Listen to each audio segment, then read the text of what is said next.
Welcome back to Westeros, everybody, as we conclude our epic battle of the Battle of Blackwater Bay using the Battles of Westeros game system. This is, of course, the war game of a Game of Thrones, and we have been fighting out the Battle of Blackwater Bay over 3 parts, and this is the final conclusion.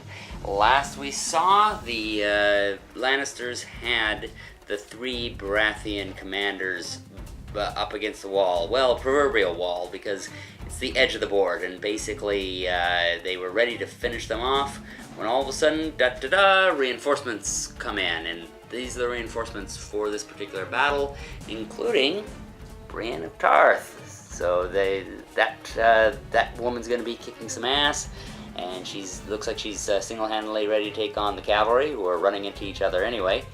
And over here we have Davos leading, what are they called? The Stormland Smugglers. So that's going to be interesting. We're going to have them coming in there.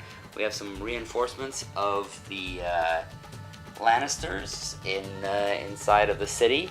So in this one, the scenario or the goal is just carnage. Both sides get points for killing off enemy troops. They're not even trying to take any specific places. So let the carnage begin. And Baratheon comes out swinging, sending out their cavalry to take care of the Lannister cavalry. And I don't mean take care of in a nice way. And the Lannisters answer back, as they always do, with incredible force, and they do so by going up and taking out Bryce Caron. They moved up there, they got a +1 to their roll, and now that commander is out of the game. And now the Red Witch is starting to put this unit under her spell. She has placed what's called a relore on the unit, a relore marker on their unit. I'm not sure if I'm pronouncing that correct, but basically she's marking them for being taken over later. They also got attacked by cavalry, but no damage was done. And while the Lannisters bring up reinforcements from inside the town, the Red Witch has rallied herself and then taken over this unit. You may notice that it has a different flag. That's because she used that spell. She had targeted them, she used the spell, flipped over her card, and turned them to her side. So they now have control of that heavy infantry there. That they can, actually, there's no one else over there, because there's these archers, but they're up inside of a tower, so there's nobody on the ground out there who is part of Lannister now. Now, over here you have some Lannisters, and you would think they'd come out after these Baratheons. In fact, actually, that's what was about to happen. In fact, one of them's on the ground. I guess it's probably he's on the ground because of the reason why the Lannisters can't attack them, because these guys are stealthy. They're sneaking up behind them, and the Lannisters there basically don't know that they're trying to march up that way, and these guys are sneaking up behind them, so the Lannisters cannot target them at the moment until they make their move. And the Baratheons have used their sneak attack well. Look at that. They have taken out a whole unit over there with that attack, and half a unit over here that was full just a moment ago. So they sneaked up on them, jumped them, and just started doing a bunch of carnage. But now the Lannisters know that they're there. The Lannisters came back in the way they know best, with force, knocking down a unit here, a unit there, causing them to retreat, and shooting with some archers from there, but a little bit disappointing considering that they had a lot of dice to roll and didn't do very much considering. And this is the board at the end of the turn. There was just a little bit of shifting around, but not much, because actually the Lannisters are down to just this one commander. This commander is taken over by the Red Witch, so all you have left is Kevin, who did well in the south. Now he's having a little bit of trouble again, but everyone else kind of got taken out behind him. The Lannisters are mowing through the smugglers since they're easy prey, and the other side is a little bit daunting, and they have taken out another unit and have shaved down the commander to just himself. And by the way, it's a tied game with the Lannisters and the Baratheons both tied up at 5 points each. Baratheons come back at them, but they only cause them to retreat, and there's a stalemate going on right over here. This is a sort of jump to the end because there was mostly a lot of maneuvering around. You can especially tell with the Baratheon army there. They're moving up with all their cavalry, getting sort of ready for an attack on the Lannisters over here. One last attack because it'll be the last turn next. The Lannisters, meanwhile, are moving in on the easier targets, trying to get as many points as possible.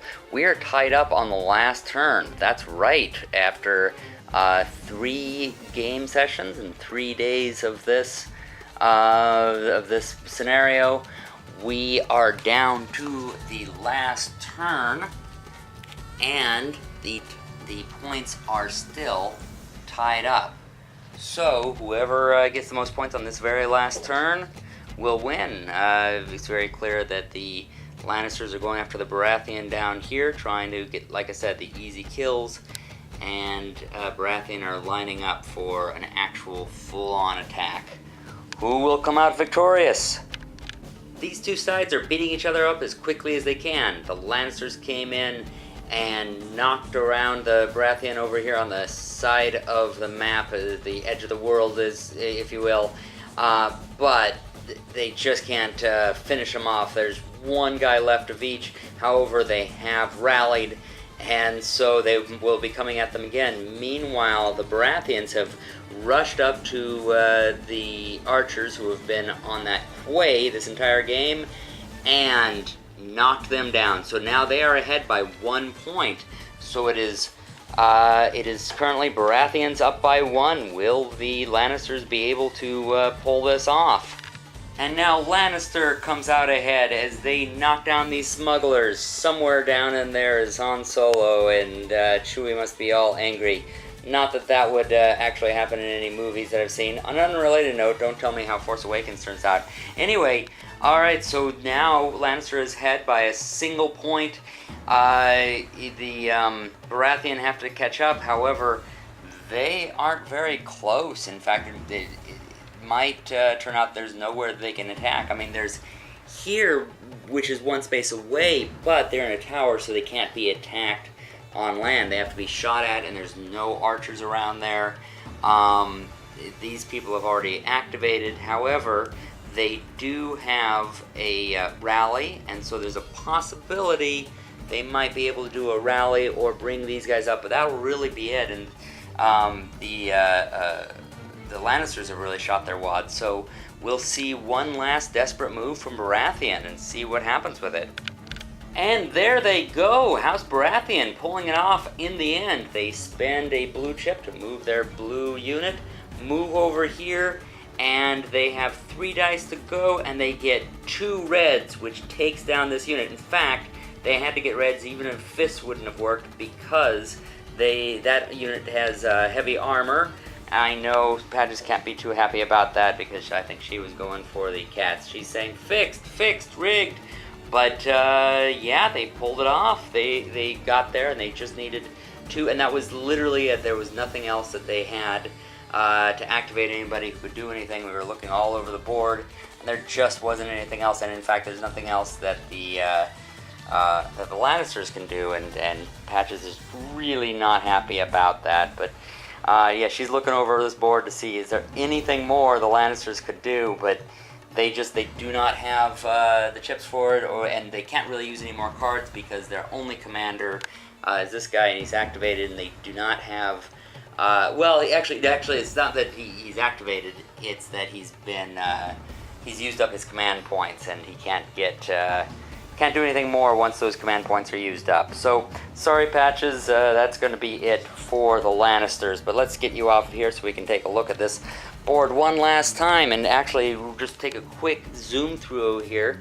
You can see over here is the smugglers, led by Davos. Is it Davos? Yeah, Davos. And then, of course, you had the Lannisters here. And the one remaining Lannister leader, which was Kevin Lannister, did very well on the south, and you got the archers up there. They're supposed to be crossbowmen, but again, I do not have all the expansions. I guess that's the city guard. It's more in the tower, and then the people who were taken over by the Red Witch, which really did her job. She really pulled it off for them. So that'll be it for for us here. Thanks for sticking it through on these 3 episodes on this epic battle. We hope you enjoyed it, and if you did, please tell your friends and like us on Facebook and all that wonderful stuff, and be sure to subscribe so you can see more. Happy gaming, everybody!